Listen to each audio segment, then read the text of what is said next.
وسلم دائما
Bismillahirrahmanirrahim.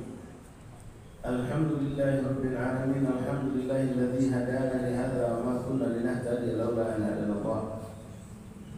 Rabbi syrah li sadri wa yassir li amri wahlul 'uqdatam min lisani yafqahu qawli. Rabbi zidna 'ilman wa yaqinan warzuqna fahman. Subhanaka la 'ilma lana illa ma 'allamtana innaka antal 'alimul hakim. Wa tub 'alaina ya Rabbi innaka antat tawwabur rahim. Ighfir lana warhamna wa anta khairur rahimin wansurna 'alal qawmil kafirin. Allahumma hadza minka wa bika wa ilaik wa la hawla wa la quwwata illa bik.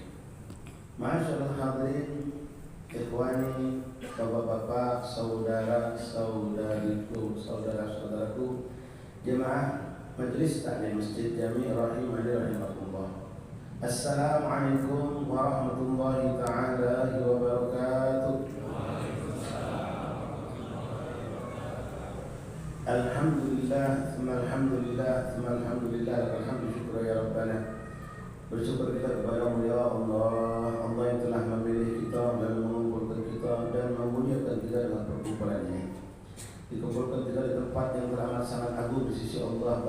Bahkan dikatakan Rasulullah ahabul bidah ilallah, tempat yang paling dicintai Allah di muka bumi adalah masjid-masjid Allah. Maka beruntunglah orang yang hati terpaut dengan masjid, merasa tenang, betah jiwanya ketika duduk di masjid dan selalu rindu untuk mendatangi masjid. Maka inilah contoh orang-orang ahli surga, kata Rasulullah SAW. Lalu kita pun dimuliakan Allah duduk di waktu yang teramat sangat agung pula di sisi Allah. Ma bainal isya'in, antara maghrib dan isya, yang memang kita dianjurkan oleh Rasulullah, oleh para salafus saleh, para ulama untuk mengisinya dengan ketaatan dan jangan pernah diisi dengan hal-hal sifatnya duniawi, apalagi yang bersifat alhamdulillah kelalaian dan kemaksiatan. Lalu kita pun dikumpulkan Allah di masjid ini, Alhamdulillah, waktu berberkah ini setelah kita melaksanakan salat maghrib berjamaah, yaitu menghidupkan majelis taklim, yang mana ini adalah perbuatan yang sangat agung di sisi Allah. Bahkan malaikat Allah membentangkan sayapnya ridha untuk dilewati, diinjak oleh penuntut ilmu kita tadi tanpa terasa sadar tak sadar, tapi diberi kesadaran oleh Rasulullah. Siapapun tolabul ilmi, orang yang datang berjalan menuntut ilmu, maka dia berjalan di atas sayap malaikat-malaikat Allah. Dan setiap detik, setiap saat kita sampai selesai majelis nanti, insyaallah kita dan bahar wa ma fis samawati wal ard, apa yang ada di langit di bumi, para malaikat Allah bersalawat kepada orang yang menuntut ilmu, kata Rasulullah. Hewan-hewan dan bahkan jamaah benda mati pun beristighfar, memohonkan ampun untuk orang-orang yang menuntut ilmu. Dan hari ini, saat ini kita berstatus mujahid fi sabilillah. Bagaimana Rasul mengatakan, man kharaja fi talabul ilmi fahuwa fi sabilillah hatta yarji'a. Siapa yang keluar, kata Rasulullah, dari rumahnya untuk tujuan menuntut ilmu, maka saat itu dia sedang berjihad di jalan Allah sampai dia kembali lagi ke rumahnya. Man salaka tariqan yaltamisu fihi ilman sahalallahu lahu tariqan ilal jannah. Riwayat salakullah tariqan yaltamisu ilal jannah. Siapa yang berjalan keluar untuk menuntut ilmu, maka Allah akan mudahkan baginya. Allah akan tunjukkan baginya jalan untuk menuju surga. Bu, bapak, ikhwan hadirin rahimani rahimakumullah, lewat majlis ilmu, lewat taklim inilah kita bisa mengetahui benar atau tidaknya ibadah kita. Kita akan mengenal halal dan haram, kita mengenal baik dan buruk, bahkan kita diberitahu yang mana yang baik, yang mana yang lebih baik, yang mana afdal, yang mana yang lebih afdal. Ma'asyiral ahbab rahimakumullah, alhamdulillah, di malam hari yang ke-8 daripada bulan Jumadil Akhir, kita kembali dikumpulkan Allah dalam majlis kebenaran kita dalam pembacaan dua kitab. Yang pertama Maghrib dan Bainal Maghrib Isya, kita membaca kitab Syarah Hadis Jibril yang bernama Hidayatul Talibin fi Bayan Muhammatuddin, yang dikarang Imam Al-Albillah Da'ilullah Habib Zain bin Ibrahim bin Smith maka Allah Zulhati wa Nafa'ana Nabi, seorang tokoh ulama, Mukibar ulama, Mukibar Salihin, Habib Zain bin Ibrahim bin Smith, yang saat ini beliau masih hidup, Pak, berada di kota Madinah. Umur beliau sudah mendekati 90 tahun. Dan beliau selalu dari Allah sehat walafiat, ini bermanfaat untuk umat insyaallah. Dari kitab yang kita baca, kita masih masuk ke hubungan tentang seputar hukum-hukum sholat. Pada pertemuan yang lalu kita sudah selesai membahas mengenai syarat sholat, satrul aurat, nutup aurat. Insyaallah mudah-mudahan masih diingat dan juga alhamdulillah di mentor ini begitu banyak asatidz buka majelis, mungkin juga terulang dari majelis-majelis yang lain mengenai aurat laki-laki dan perempuan, aurat di dalam sholat, aurat di luar sholat. Ini harus kita ketahui perhatian sambil kita bodoh dan tidak tahu tentang hukum agama sendiri. Karena kita saksikan bahkan kami kemarin mendapat tentang orang itu diberikan Allah hidayah untuk sholat. Dia habis ngantar barang lalu ikut sholat, senang ditanya-tanya. Tapi saya dia pakai sepan lepis. Emang nggak boleh bukan masalah sepan lepisnya Pak. Pahanya kayak koyak. Sepan lepis itu masalah. Pahanya itu koyak. Mungkin dia begitu, sudah memang modelnya begitu. Ini kesian, dapat hidayah untuk sholat, padahal itu lihat masyarakat capek harus kerja Pak. Tapi dia tidak paham tentang Allah. Berapa banyak kita dapatkan orang-orang yang sholat di masjid ini saja, kalau Bapak pengen dapat gampang. Ya dulu aja di masjid-masjid itu main pinggir jalan raya, akan banyak orang-orang masuk. Mereka pakai sepan sholat, boleh. Pakai baju kemeja, baju kaos, kadang dimasukkan rapi. Begitu mereka rukuk, maaf, celananya turun ke bawah, baju naik ke bujur. Kadang-kadang maaf, saya lupa itu. Awal itu terbuka, dia tidak tahu lebih awal itu udah pandai. Karena selama ini sering dia dengar dari penjelasan, kalau dibaca di kitab atau dengan ustaz secara sepintas saja, awal itu antara pusat sama lutut. Jadi di benangnya pusat lutut. Dia tidak tahu pusatnya muter ke belakang. Jadi terbuka belakang. Begitu rokok terbuka, begitu sujud lebih parah lagi. Nah begitu pun tanggung jawab kita terhadap istri kita Pak. Aurat perempuan itu sekujur tubuhnya kecuali muka dan dua telapak tangan dalam sholat dan juga di luar sholat. Ya, nutup aurat. Nah berapa banyak sih kita salah nutup aurat itu? Jilbabnya bukan di dagu tapi di sini. Sementara ini adalah aurat. Oke lah itu di luar sholat, tapi kalau di dalam sholat apa hukumnya? Tidak sah sholat. Tanggung jawab kita sebagai suami, kita sebagai bapak terhadap anak perempuan kita. Makanya Allah menegaskan dalam Al-Quran, ya ayyuhalladzina amanu qu anfusakum, wahai orang yang beriman, jagalah, selamatkanlah diri kalian. Tak sampai situ, wa ahlikum, dan keluargamu dari apa? Dari azab api neraka Allah. Ya ayyuhalladzina amanu qu anfusakum wa ahlikum. Itu tanggung jawab saya, insya Allah sudah ingatkan itu. Ya, saya akan di sini asal semua mengingatkan masalah ini. Mengkenal itu di sini, di dagu, bukan di leher. Pakai jilbab ada di mana-mana kita lihat perempuan. Di leher, bukan di dagu. Ini contoh beberapa hal yang kadang-kadang tidak diperhatikan oleh kita. Perbaiki Pak. Ya. Nah sekarang kita masuk kepada apa yang ditonton oleh Zaid bin Ibrahim bin Smith hafizahullah ta'ala mata'ala wa ta'ala manafa'an di dunia wal akhirah mengenai awqatus sholat, waktu sholat, mengenai waktu sholat. Syarat sahnya sholat, baik sholat wajib atau sholat sunnah, harus sudah masuk waktu sholat. Kalau belum masuk waktu sholat, kita sholat tidak sah walaupun sholat kita benar.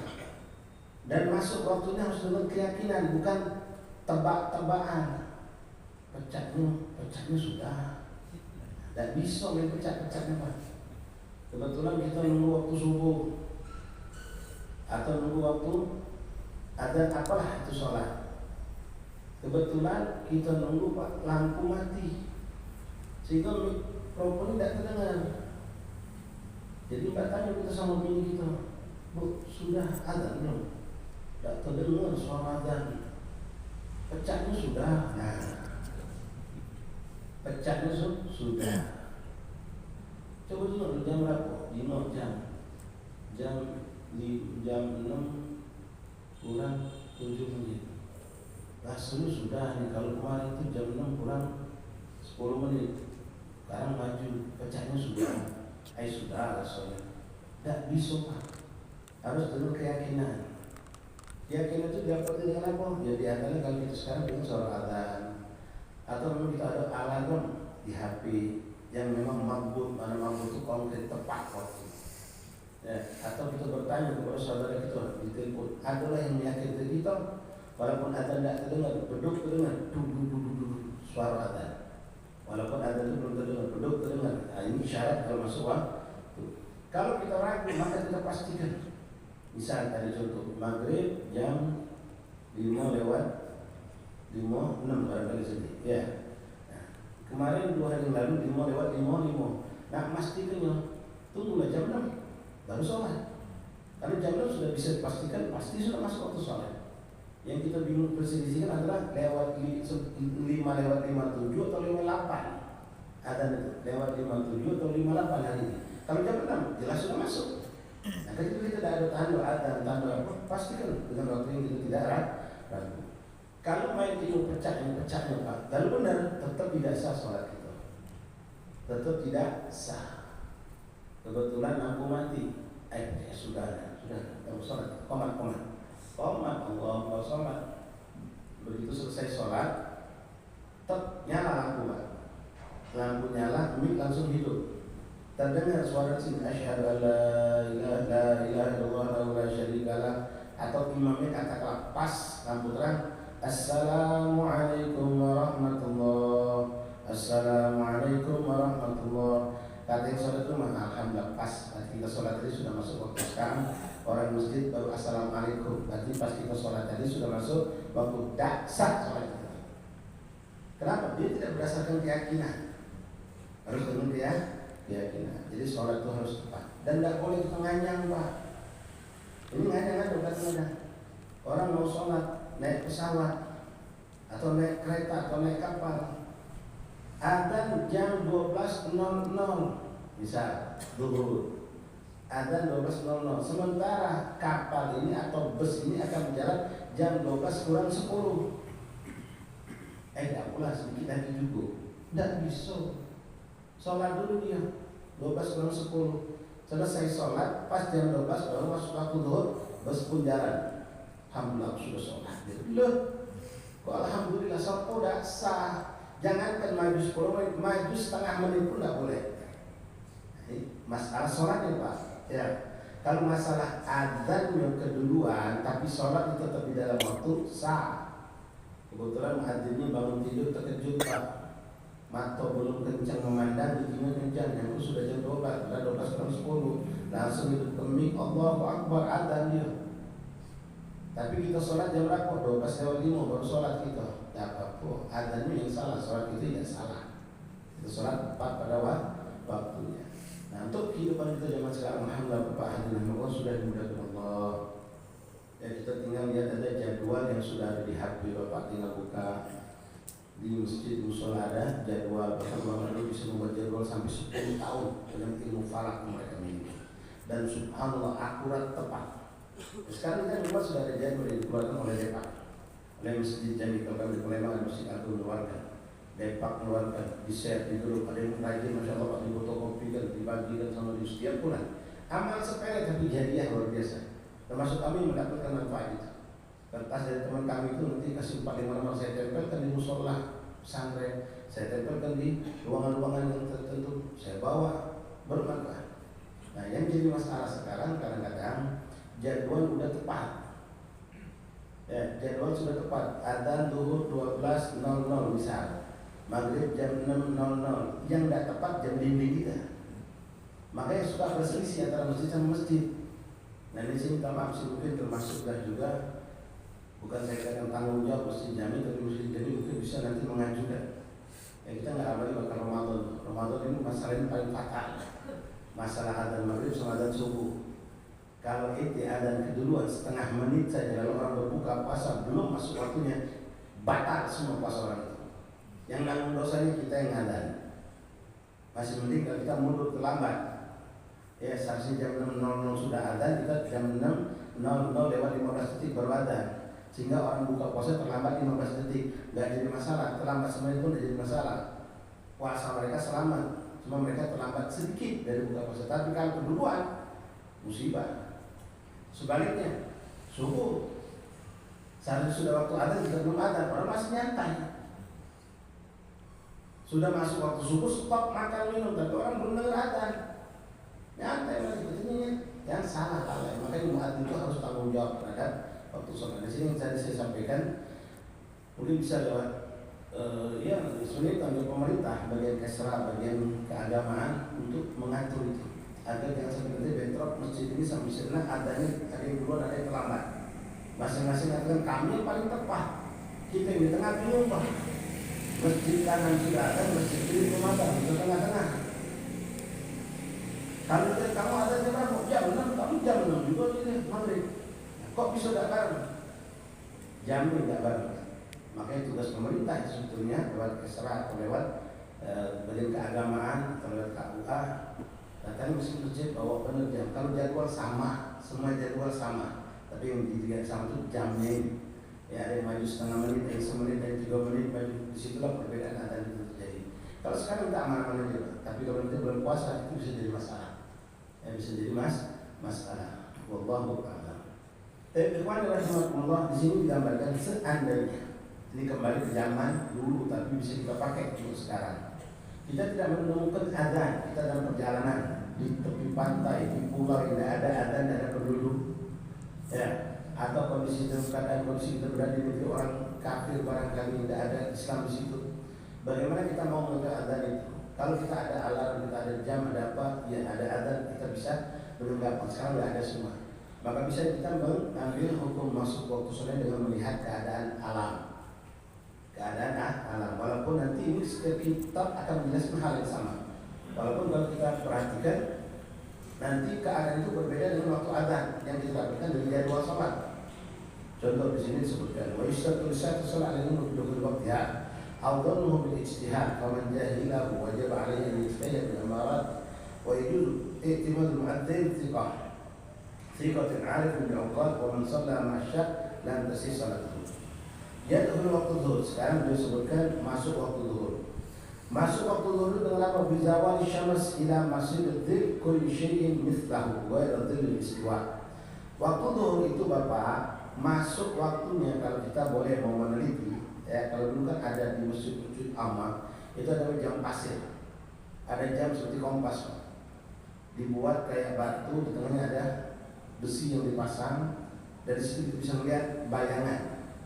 Nah dari bayangan itu kita bisa menentukan ini sudah masuk waktu zuhur, oh sekarang masuk waktu asar. Kemudian sekarang udah nggak ada lagi. Zaman udah berubah jauh. Ya, itu dianggap masalah kuno. Tapi kadang-kadang kita begitu. Kenapa di sini dikatakan waktu sholat zuhur itu masuknya ketika engkau mendapatkan kalau di tengah hari matahari berada di tengah-tengah, matahari pas berada di tengah-tengah, namanya waktu istiwa. Waktu istiwa ini diharamkan sholat. Kecuali sholat-sholat yang ada sebab mutaqaddim seperti sholat tahiyatul masjid, sholat wudu itu boleh walaupun kita tahu di waktu istiwa. Tahu yang istiwa matahari yang berada di tengah-tengah itu ketika kita berdiri atau kita meletakkan satu benda tidak ada bayangan. Depan belakang kanan kiri tidak ada. Kenapa? Posisi matahari benar-benar di atas.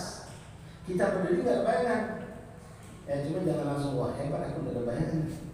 Kalau Rasulullah tidak ada bayangan Pak, Rasulullah cahaya. Matahari bersinar itu enggak mempengaruhi pada diri Rasulullah. Jadi mukjizat yang lebih kepada Rasulullah. Rasulullah itu tidak ada bayangan pada dirinya. Beda dengan kita. Cuma kalau istiwa jangan langsung merasa kayak Rasulullah. Ya, memang kita enggak ada bayangan. Nah, ketika bayangan itu tidak ada, itulah namanya makanya di tengah-tengah waktu istiwa enggak boleh sholat. Ya mau sholat hajat, mau sholat taubat, sholat yang bukan sholat sebab terkadang enggak boleh.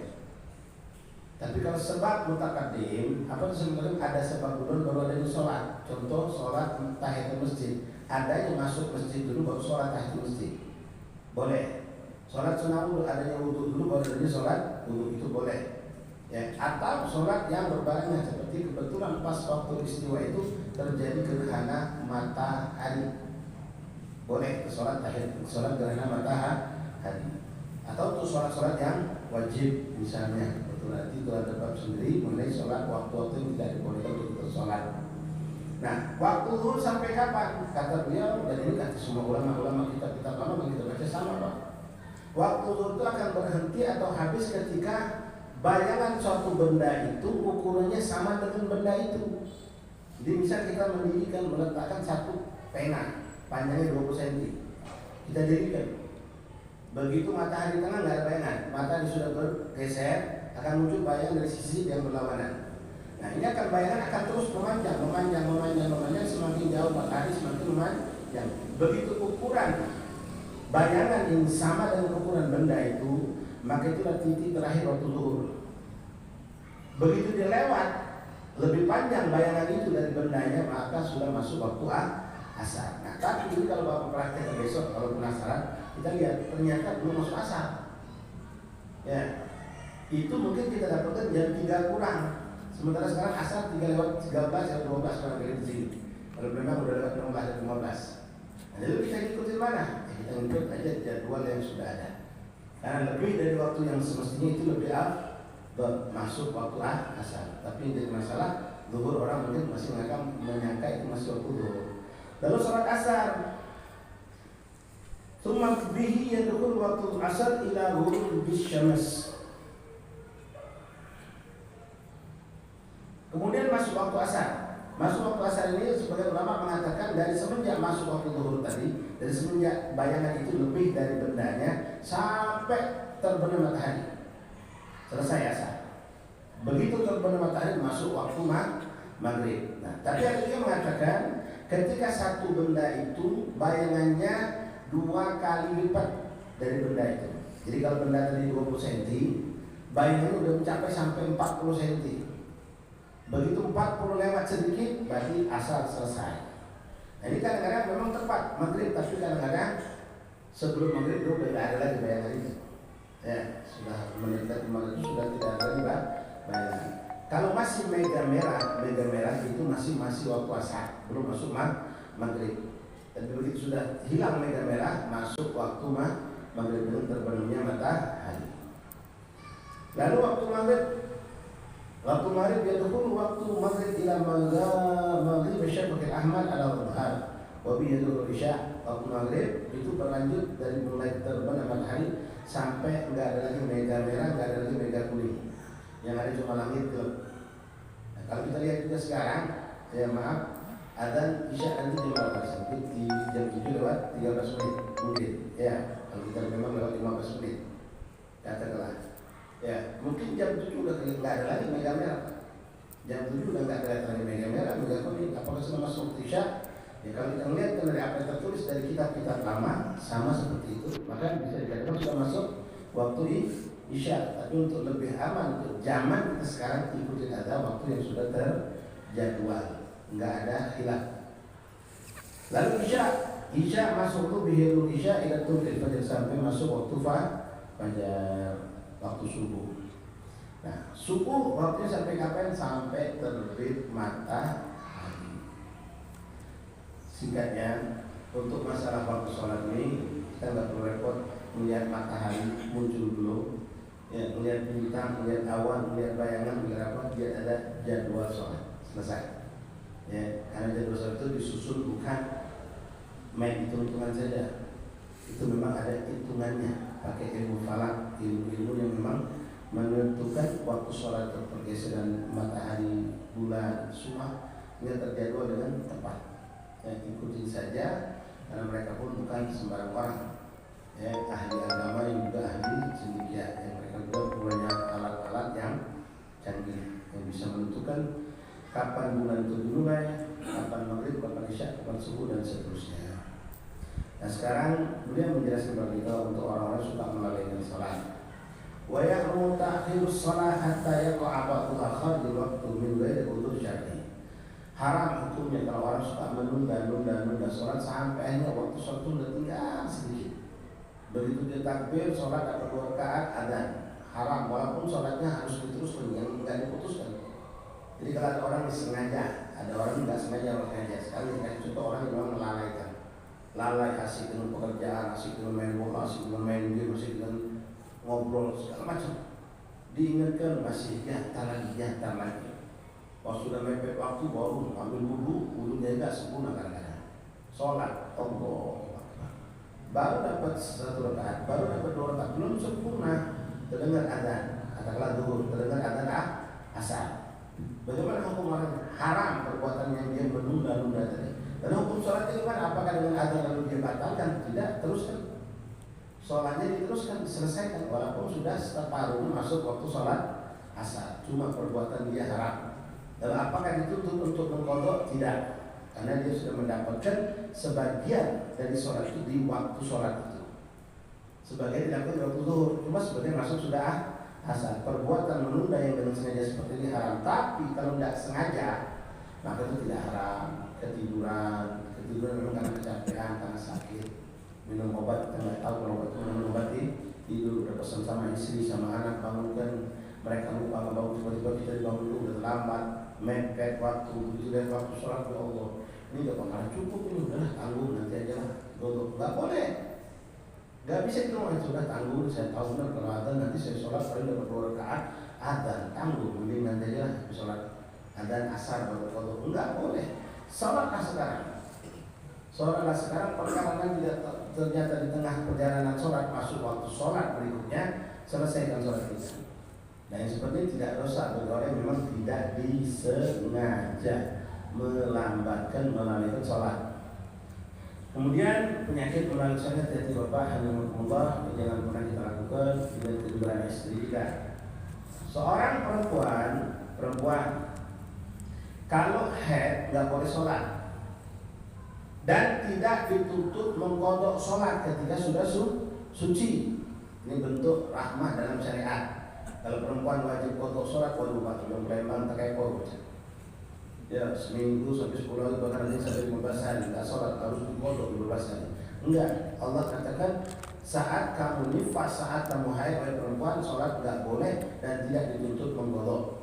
Tapi ada perempuan yang dituntut untuk mengkodok sholat. Siapa perempuan yang lalai? Adzan zuhur jam 12 dia masih asik nyantai. Entah nyantai, entah ngobrol, entah masak di dapur, entah mau nonton TV. Diingatkan, ayo sholat, udah masuk waktu sholat dulu, tinggalkan pekerjaan nanti sholat, nanti kerja lagi, sambung lagi masak ya. Dia tanggung sebentar dikit lagi, tinggal buat masakan lagi. Sampai masuk waktu jam 1. Jam 1 masih zuhur, masih boleh sholat, sangat boleh. Tapi begitu dia mau wudu masuk kamar mandi, terasa kayak ada yang keluar dari kemaluannya. Begitu dilihat ternyata haid. Sekarang sholat zuhur nggak ya? Ya nggak boleh, haram. Lalu gimana hukumnya perempuan ini? Dia dosa dan wajib mengkodok sholat zuhur itu. Bahkan ulama mengatakan plus paket dobel asar wajib dikodok. Kenapa dosa? Karena dia sudah dikasih kesempatan dari awal waktu, ditunda dengan alasan pekerjaan tadi atau dengan alasan yang lain. Akhirnya subhanallah datanglah pencegah yang melarang yang untuk sholat secara hukum syariat, haid. Sehingga dia nggak boleh sholat. Bagaimana hukum haid sholat tersebut? Pertama, penundaan sampai masuk waktu sholat terlambat tadi, akhirnya datang haid, hukumnya haram. Kedua, dia wajib mengkodok sholat tersebut. Hanya sholat itu dan sebagai Allah kan plus sholat asar, satu paket. Untuk sholat maghrib bisa suruh enggak, tapi sholat dia terlambat itu saja, wajib dikodok. Nah ini mengerikan Pak, banyak orang menunda-nunda sholat bukan dengan uzur yang syar'i. Ya, bahkan na'udzubillah wa natubillah, meninggalkan sholat pun dianggap biasa. Dan maaf, terkadang yang melakukan bukan orang awam. Kita yang dekat dengan asatidz, kita yang dulu di masjid, sholat rajin di masjid. Ini banyak kejadian Pak, dan sudah sering disampaikan. Banyak umat Islam ini termasuk kita Pak, meninggalkan sholat zuhur terutama saat menikah atau menikahkan anak. Banyak sekali nggak sholat zuhur. Apalagi kalau akad nikah pagi, subuh pun bisa lewat. Tapi sering bilang kepada akad nikah jam 8 tuh. Jam 8 akad nikah. Berarti mereka jam itu harus sudah siap. Berdandan jam setengah Pak. Subuhnya kapan itu? Boleh jadi subuh lewat ke pengantin. Yang hampir semua kejadian zuhurnya nggak sholat. Apalagi kalau acara ditutup. Termasuk di daerah kami Pak.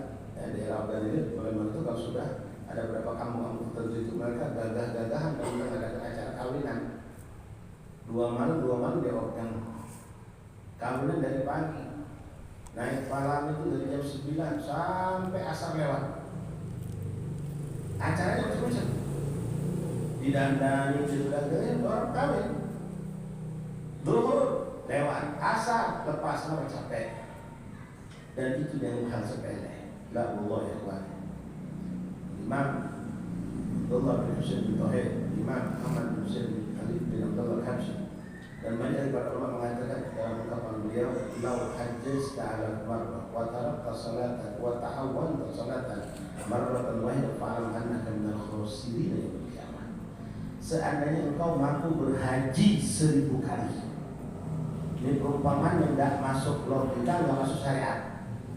Kenapa? Orang berhaji itu beda dengan umroh. Kalau umroh boleh jadi setiap hari bisa kita umroh. Bahkan ada orang yang kuat gagah 3 kali sehari bisa umroh. Tapi haji hanya setahun sekali Pak, nggak bisa 2 kali. Hanya setahun sekali. Sekarang perumpamaan diberikan oleh ulama, seandainya engkau mampu berhaji 1000 kali. Ini mubalaghah istilahnya, dilebih-lebihkan. Tapi kata beliau, kau berhaji 1000 kali tapi kau pernah melalaikan sholat sekali dalam hidupmu, pastikan engkau akan merugi di yaumil qiyamah. 1000 kali haji tapi pernah melalaikan sholat, meninggalkan sholat karena pekerjaan, karena permainan, karena kelalaian. Siapapun kita yang hadir saat ini, kawan, kalau memang pernah mengalami hal yang seperti ini, mumpung dikasih Allah umur, qadha. Mungkin bapak benar-benar ngalami yang saya katakan, kawin gak sholat dulu, qadha. Bapak ini ya Allah, anak itu memang udah lama kawin, 10 tahun, 7 tahun, 5 tahun yang lalu. Benar kata aku gak sholat, anak juga gak sholat. Qadha, malam ini qadha, gak tunggu besok. Qadha sholat itu gak tunggu zuhur, waktu zuhur, asar langsung enggak. Malam ini qadha sholat apapun bisa. Di qadha itu utang sama Allah besar urusannya, jangan dianggap sepele. Ini kita gak lama lagi bakal masuk bulan Rajab. Itu perlu diangkat masalah sholat. Banyak orang gampang urusan sholat cuma gara-gara tijarah, urusan dunia, urusan duit. Takut pelanggan lepas, takut pelanggan nanti datang kita nggak ada, tahan tungguin sampai nggak ke masjid nggak sholat. Berapa banyak orang terlambat sholat Jumat gara-gara hal yang seperti itu. Urusan kawin tadi Pak. Ini orang-orang bukan suatu pengantin sepasang aja nggak sholat. Bapak emaknya 2 pasang juga nggak sholat. Kadang-kadang kita pakai panitia, pakai apa? Pakai ayu, orang memang.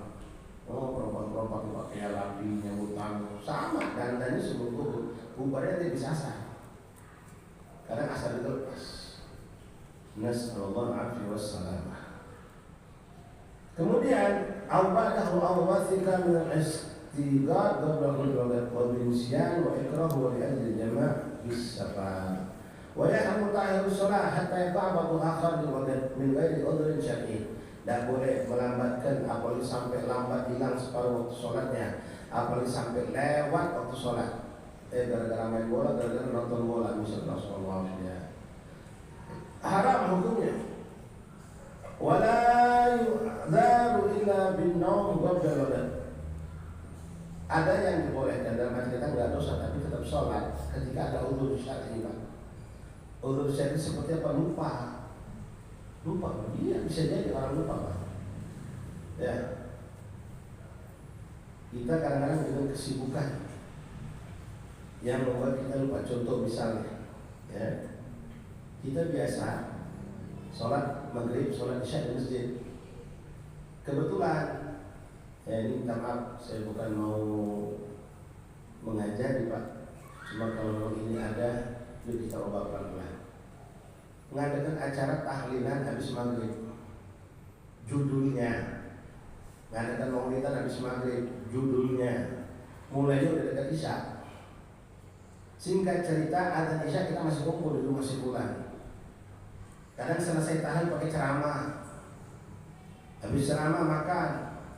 Nah kita yang sudah terbiasa sholat isya pulang ke rumah itu langsung istirahat tidur. Kadang-kadang pulang ke rumah dari kawin dan dari tahlil dan dari maulid dari acara apa yang dari maghrib sampai lewat masuk isya itu pulang ke rumah nggak sholat isya. Sampai rumah kita pun lupa kalau kita belum sholat isya. Jujur saya pernah ngalami Pak. Allahumma sholli ala Muhammad. Kita alhamdulillah takdirullah bangun sebelum subuh. Allah ingatkan kayak ingatnya mantel sebelum subuh. Ini sering kita alami. Nah, yang macam seperti itu lupa. karena ada suatu kejadian, musibah, ada kebakaran apa, kita kebingungan, kadang kalah kebingungan. Tahu dari sebelum maghrib kejadian sampai tahu udah dengar ada isya, ada isya, belum sholat maghrib, kita sibuk dengan menyelamatkan orang, membantu orang, lupa. Itu enggak dosa, tapi tetap wajib sholat. Termasuk juga yang uzur itu kalau ketiduran yang juga yang bukan ketiduran kebo. Ya, ada orang Pak begadang, begadang nonton bola, main HP, adzan subuh 4.20. Jam 4 baru mau tidur. Jam 4 dengan pemilihan baru mau tidur. Kadang-kadang Masya Allah begadang, kelakar, ngobrol, nonton bola, nonton apa macam-macam. Pas dengar suara mic masjid berbunyi baru bubar. Jadi kayak setan. Masjid bunyi, suara Quran, bubar pulang rumah tidur. Istri udah bangun, Mas, tunggu Mas, sebentar lagi ada ya sebentar, nanti kau bangun aku ya. Ya kalau udah begadang tidurnya udah lupa. Dibangun diantar lagi. Keluar dari kamar, semua keluar. Kirain istrinya sudah ngambil wudhu, ternyata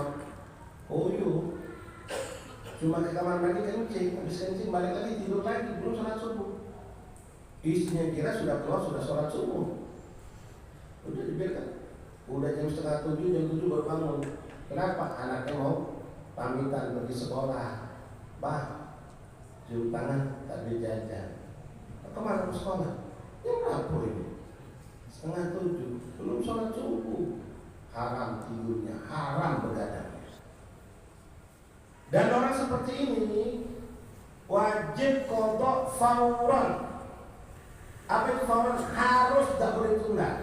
Begitu dia sadar, dia bangun itu sudah terlambat, nggak boleh. Entah lapar mau makan dulu, kebetulan istri sudah masak berarti nggak boleh.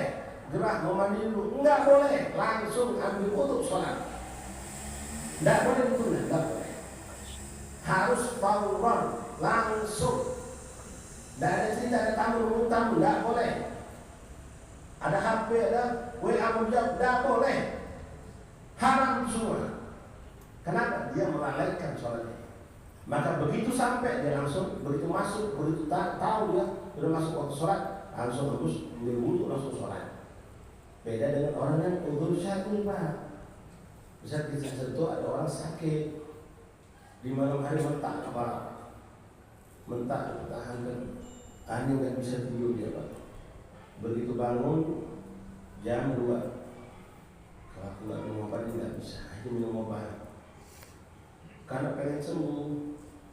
Jadi ada keterangan tuh, kalau pengen sembuh katakanlah minum sekali 2. Minum. Dia nggak tahu kalau situ ada keterangan, awas mengandung obat tidur. Diminum, lap, pengen cepat sembuh. Tapi dia tahu dia muslim yang baik. Subuh jam berapa ya? 4.20. Pasang alarm. Tidur dia. Betul tidurnya nggak di kamar, di tengah rumah, istri nggak tahu. Pasti tidur, HP bunyi nggak kedengaran, terlelap tidurnya, lari istilahnya, tenggelam dalam tidur. Kenapa? Pengaruh obat tidur kan yang ada dalam obat itu. Toto bangun-bangun istrinya pagi-pagi lihat suaminya tidur tengah rumah, bangun, Mas kok tidur di sini? Aku kira kau ke masjid. Ke masjid apa? Jam berapa? Dan sudah jam 7. Ya Allah, bangun kaget. Nah ini syar'i dimakfu, tapi tetap wajib sholat. Bedanya enggak fauron. Begitu dia bangun kaget ada tamu, boleh temuin tamu dulu. Kebetulan pas mau ke kamar mandi dia di dapur, masakan udah selesai, rapi, tinggal makan, futur, sarapan pagi dulu boleh. Karena syar'i. Ada uzur yang dimaafkan oleh syariat. Tapi model kami tadi, Pak, gara-gara kelalaian nonton bola bla bla bla segala macam lah. Itu gak ada istilahnya nunda, harus wajib langsung diqadha. La ilaha illallah. Termasuk Jumat ya tadi, Pak. Sekarang masih Masya Allah adzan jam 11.48 ya masih 12:11 masih nyantai kita. Sampai sini total orang sudah selesai sholat. Nah, aku sudah kumpul cepat banget, nanti bersalah. Coba dia mesti itu salah, dia kamu yang salah letaknya. Enggak dapat Jumat, pulang ke rumah enggak salat zuhur. Lepas Jumat doa wajib. Datang ke sini dapat orang sedang sholat dapat sedekah ikut. Kalau Anda mendapatkan 1 rakaat Jumat, maka Anda tinggal nambah 1 rakaat. Datang musim berkomat, pas naik orang sudah imam berkata Allahu Akbar, dia terlambat ikut Allahu Akbar ini sholat Jumat. Tapi beda kalau itu tidak dapat orang sudah tahiyat. Atau sudah selesai dari rukuk rakaat kedua sudah i'tidal sami Allahu liman hamidah, kita baru masuk Allahu Akbar. Kita enggak dapat serkat. Bukan cuma enggak dapat serkat. Nih, ilmu kadang-kadang aneh, Pak. Ya. Begitu kita dapatkan terlambat enggak dapat serkat Jumat itu beda dengan terlambat sholat yang lain. Kalau sholat yang lain terlambat Bapak masuk orang udah tahiyat akhir. Maghrib tahiyat akhir kita baru masuk Allahu Akbar ikut tahiyat. Kita tinggal tambah 3 rakaat karena belum dapat serkaat. Subuh dapat imam sudah tahiyat akhir atau sudah doa qunut baru masuk. Artinya kita enggak dapat serkaat. Nambah 2 rakaat.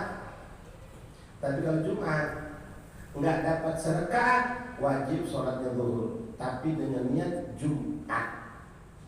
Kok gitu? Iya. Jadi ini gambarannya ketika kita datang, katakanlah ambil simpel imam sudah sami Allahu liman hamidah rakaat kedua. Kita baru Allahu Akbar. Dapat enggak kita serkat? Tidak, karena dapat serkat itu ketika imam itu rukuk, kita sempat takbir dan sempat rukuk bersama imam. Baru dapat serkat walaupun kita enggak sempat baca Fatihah. Nah, sekarang enggak dapat. Dapat imam sudah i'tidal rakaat kedua. Apakah kita melihat wah ini sudah i'tidal, wah ini sudah sujud, udah balik lagi dah. Yang sudah nyampe masjid wajib sholat masjid, wajib sholat Jumat. Ikut sholat. Tahu tidak dapat anak serkaan ini, iya nggak dapat. Imam sudah tahiyat akhir.